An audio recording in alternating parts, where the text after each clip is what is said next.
Greetings, vac fans. Today we'll have a whole house cleaning with this Shark NV22. And as you saw in earlier videos, I got the premium pet hair cleanup tools, and that's what was in the bag. This has, as far as I can tell, never been used. That probably has some use. This definitely has some use. I still get a kick out of like the air relief holes. My guess is you hold it here to get a little more, and you don't hold it there in order to get a little less, I suppose. But this is really long. This looks like it has never been used, or maybe used once. I mean, there's just nothing appreciable in there. And here's the NV22, actually LE all by itself. Now, why do I have these three vacuums here? Well, this has 57 CFM at the nozzle on my airflow box. This has 56 CFM at the nozzle. This one has 53 CFM at the nozzle. And I wanted to show you bristle density. So we take a look at these, and also the size of the brush rolls themselves.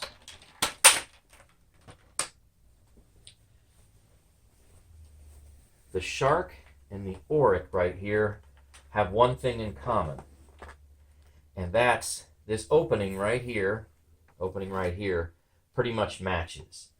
These are the smallest, or you could say most dense, as far as airflow openings that you have. So these two machines kind of match, although look at all the bristles on this brush roll. This one's fairly dense as well, but when you look at the DC25, even though it's got some nice bristles, they're spread out very far apart. So this was fantastic with sand tests. This one will have a lot of tests coming up here soon. And this one, you already know how well it did with the sand tests. And it wasn't all that great, simply because look at all the spaces in between each bristle. I mean, that's that's huge. I can put a finger in there in some cases.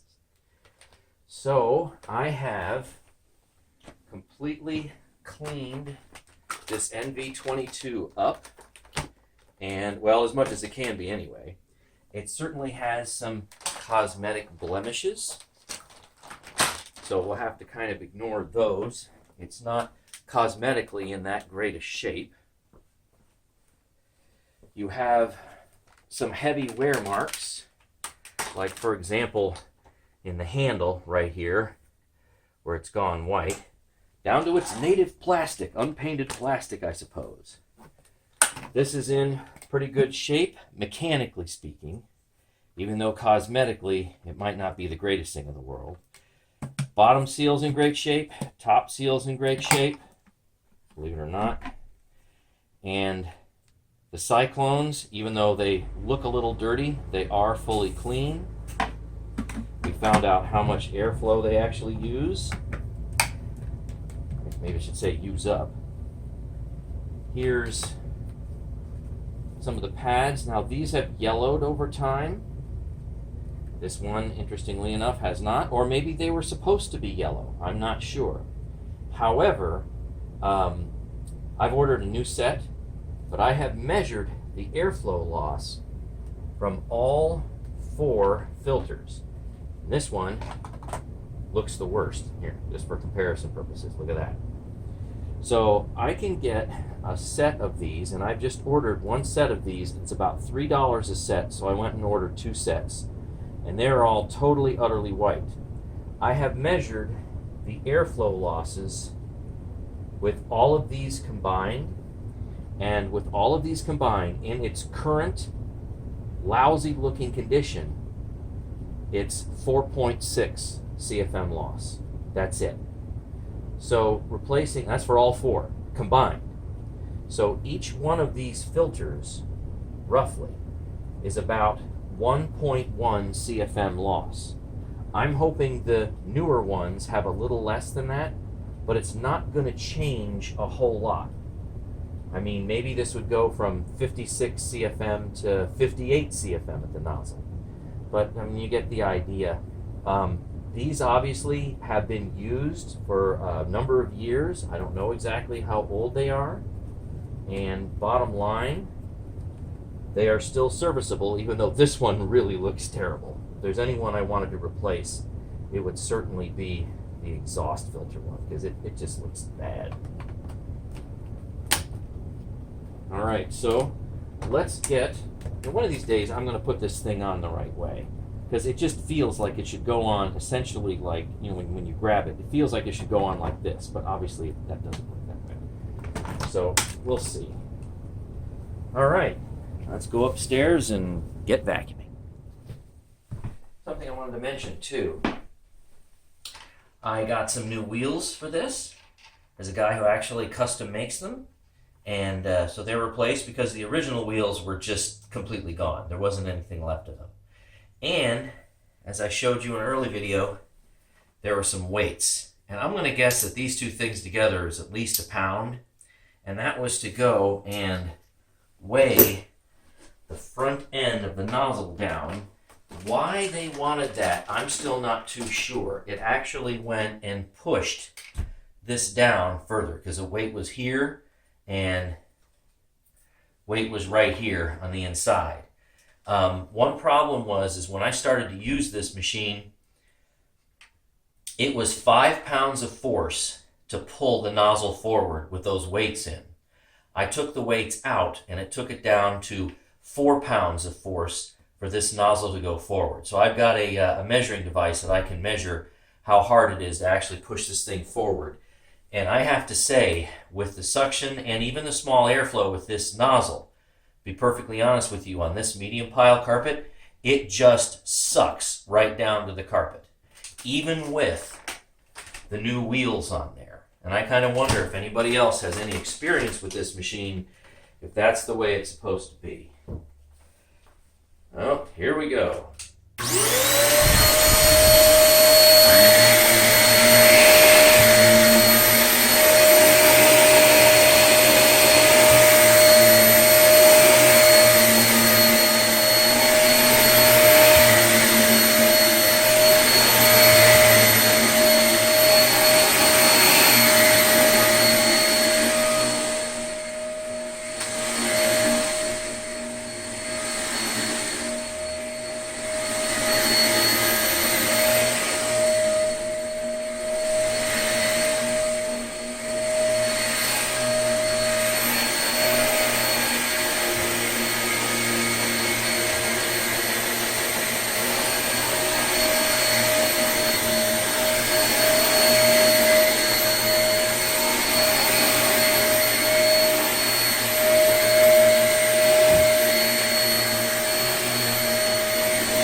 Won't go under the bed.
show you the carpet lines. Of course, I just walked on them.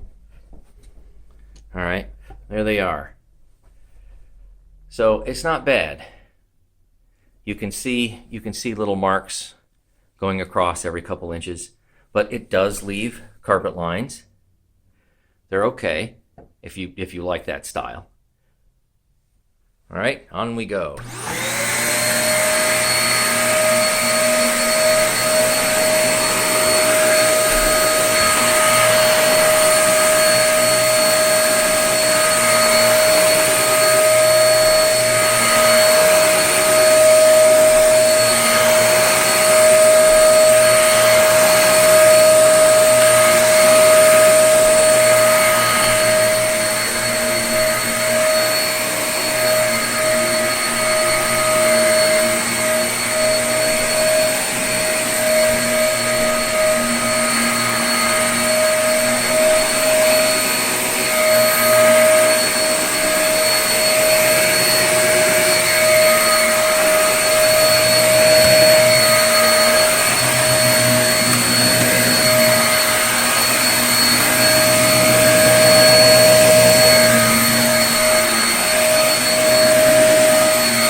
All right, let's try this tool.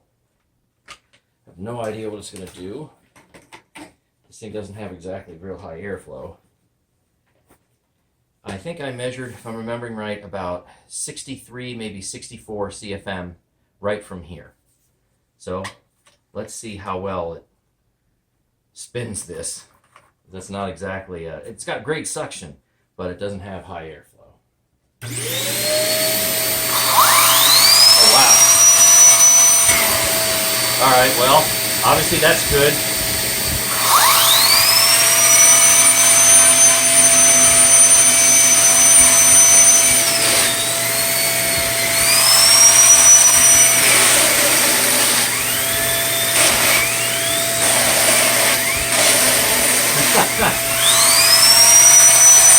Making a funny noise.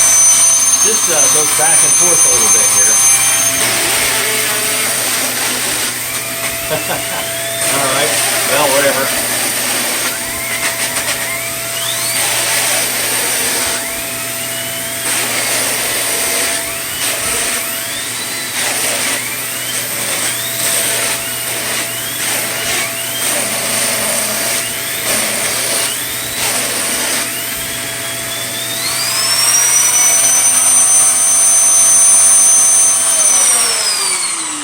Well, this thing has probably some kind of little bearings or something like that on either side, and what I need to do is lube those up.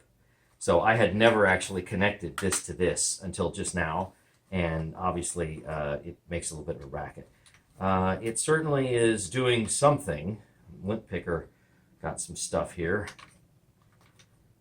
So I will lube both sides of these. So don't take this as this doesn't work. It actually seems to work fairly well. So clean that up a little bit if I can. Go into the next room.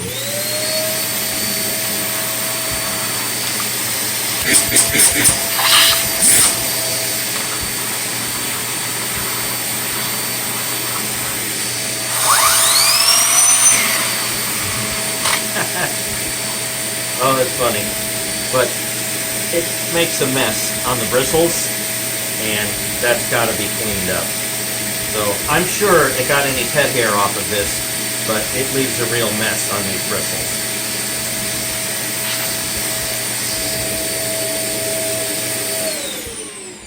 All right, next room.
see if I can show you a little more of the carpet lines it makes without stepping on them. There, that's a lot better. So if you like that, it does a lot of that. And let's see. What do we have as far as dirt? Because I'm almost finished the second floor. That's what I start on. So make sure I got a good focus. Good enough, I guess. So let's see kind of what it looks like.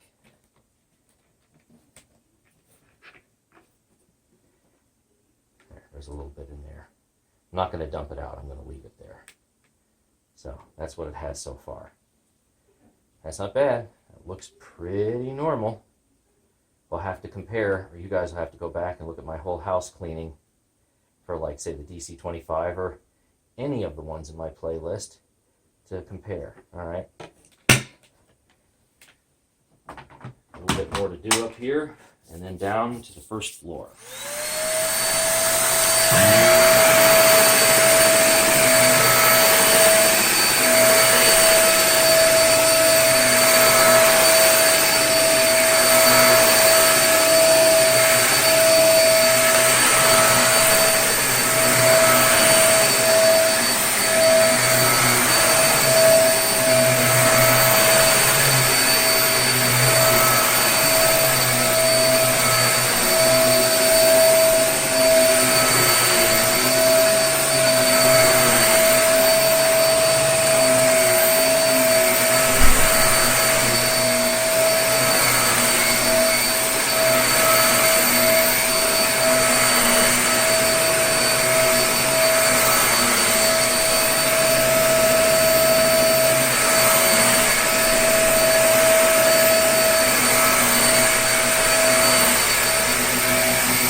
Alright, done with the second floor. Now time to go to the first floor. Alright, so since this thing made such a racket, and the bristles are kind of dirty, I decided that let's go take this thing apart and see if we can't make it not make such a racket. And these are little end caps here. These are metal, and they're just completely dry, so I'm going to grease them up. Now, since this thing can spin very fast, many thousands of RPMs, we kind of heard, although it'll slow down when it hits some kind of fabric, I have a choice. I can put on very heavy, very thick wheel bearing grease, but this isn't really meant for high-speed items. It's meant for like a wheel axle, stuff that moves but doesn't move, say, 1,000 RPM or lower. This, on the other hand, my favorite grease, is meant for all kinds of bearings, high speed, electrical motor bearings, EMB, that kind of thing. It's very expensive, this tube. This is like a couple of bucks. This is like 15 bucks. This is also water resistant. Then again, so is that. And just lovely blue. So I'm going to put this on. Got a couple spots I can put it on there and see what happens. And I'm going to use a somewhat liberal amount. Make sure I can get that in there. Because this thing rattled like you wouldn't believe. There's one. There's two. And this ought to last a long time.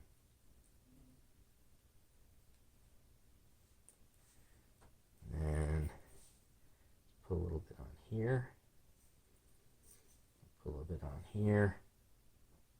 I grease things based on application type and speed of rotation, and I guess whether or not it needs to have high temperature resistance, maybe a little water resistance. It's got a little bearing right here. I'm sure that thing was making a racket.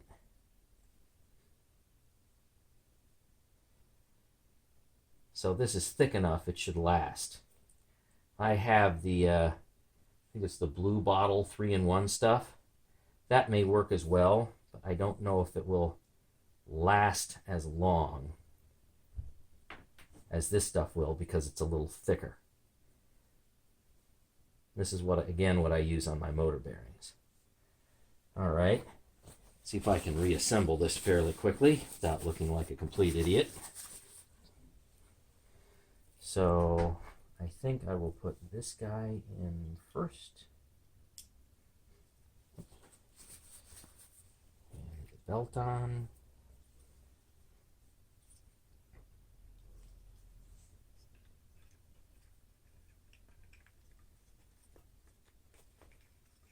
There's that. Make it fairly idiot-proof so you can't put it on upside down. Now let's get, I got this fluff on my fingers from Rosie's second floor bed. I'll put this on there. Ooh, that feels like it's going to spin nicely and hopefully not rattle. Now this, I might have to stop the camera for. We'll see. I think this has this type of orientation in there.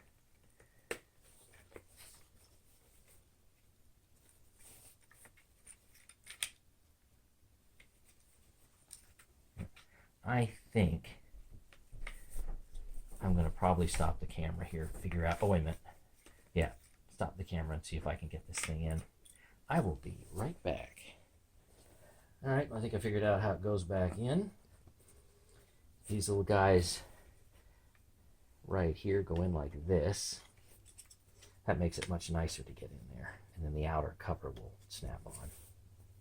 Let's see if I can get this side in. Somewhere. There you are. Okay, so see what you have now is these fit in flush in here on both sides. That's doing what it should be doing. Well, it really picks up a lot of fluff. Okay, now the fun part, I gotta snap this thing on. That's gotta snap right over these little pieces. I had to use a screwdriver to get this thing off, hopefully without breaking the plastic. I'm sure the plastic has dried out a little bit over time.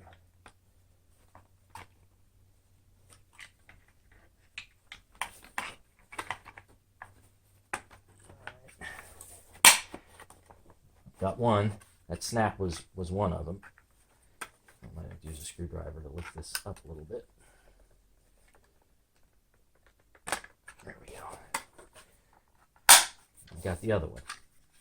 Nice. All right, now if I've done everything right, it's got a little lock switch right there. This should spin. Hey, nice. All right, so hopefully I'm going to use this again on Rosie's first floor bed, bed number 2, and see if this doesn't sound better. Hopefully this won't make so much of a racket. Or if it does, maybe I need to grease up other spots too.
handle grates okay.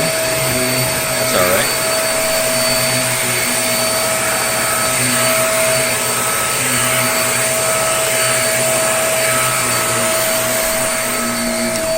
All right, now got to handle my dog Rosie's bed.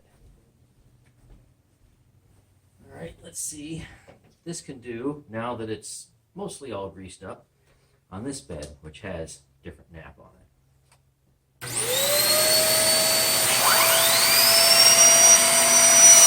So far, so good.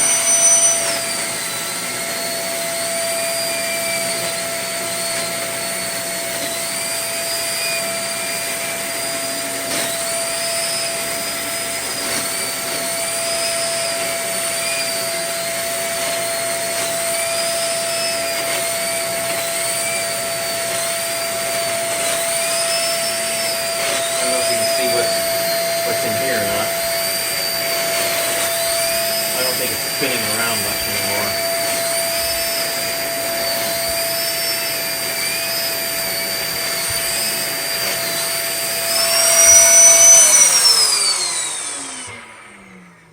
All right, so that's better. I think I could probably grease up some other spots, but this isn't bad.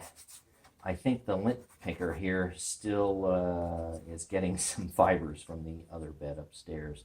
But this is much better sounding now. I think I can fiddle with this and make it work a little bit better. And I might actually try over on the couch over here. It seems to be pretty delicate. All right, let's see what happens on the couch.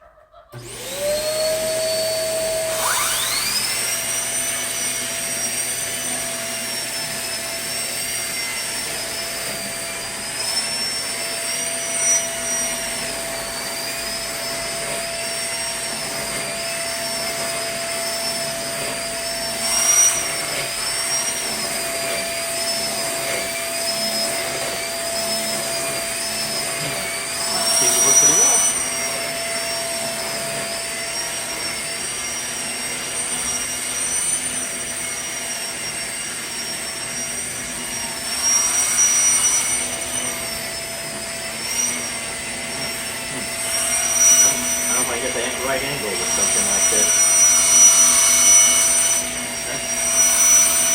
Let's go like this.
Wasn't a bad experience at all. So I gotta fiddle with this a little bit more, but it sounds a lot better because everything was dry plastic against dry plastic. So I'm giving that 2 thumbs up. This did a nice job. We have a rubber back mat here. Remember, this thing has an awful lot of suction, but I took the 2 weights out of here. And by the way, the vacuuming experience so far has been actually very good. Removing those weights means it doesn't dig so much into the carpet. Maybe that will make a difference in the performance pickup, but this is totally pushable now, and it still sticks down to the carpet. It's not completely stuck. So let's see how well this will do whether or not it'll pick it up. That's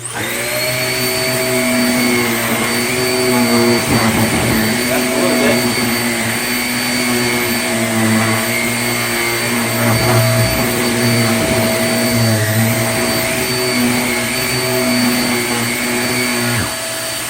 Let's see if it lifts the carpet at all. Now look at that. Look at that right there. It just lifts it up. So that's just because this thing is very flat down here. But this does a pretty good job on a rubber back mat. It doesn't completely suck it up, but it certainly seems to agitate it and get the dirt off without being too much of a pain.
right, here finishes the whole house cleaning with the Shark NV22 LE.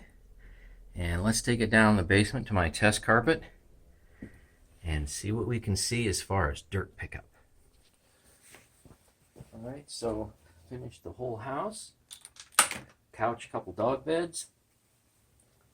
Let's see what it managed to pick up.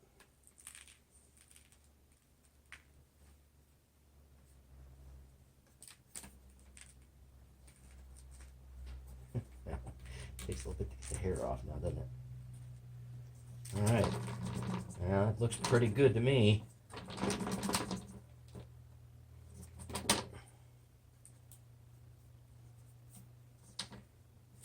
Just for the heck of it.